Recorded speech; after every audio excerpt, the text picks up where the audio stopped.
Okay, they really could make sure that they could get supply in and out to China by like letting people come in only at the borders, but probably like only at the borders. But like let's say we have a trucker and he's at the border, that he could drop his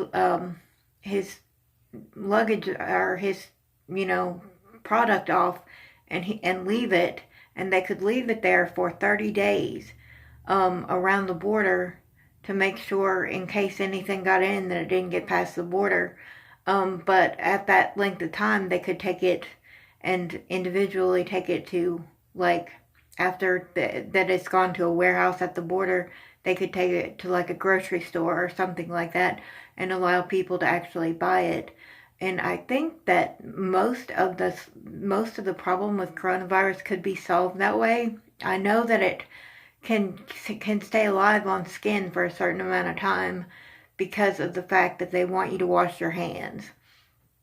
But even if it could stay like on product on groceries or whatnot for 30 days, then it would probably be have died off because it couldn't find a host to go live inside of. But anyway, if the product is capable of being saved that way and they could still travel, like let's say to the borders of these cities, wherever they drew their lines, then they would be able to feed their people and their people would be able to go to work and life would resume basically like normal until you don't hear of any coronavirus cases.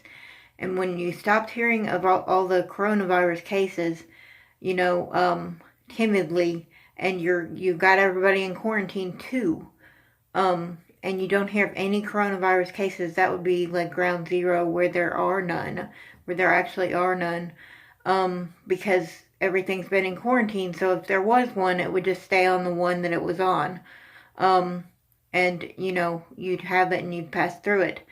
Then I guess your apartment would have to make it 30 days, or wherever you were staying would have to make it 30 days without droplets on it. It probably wouldn't be rented out for 30 plus days to make sure that it was gone. But I think they're capable of defeating this virus simply based on quarantine.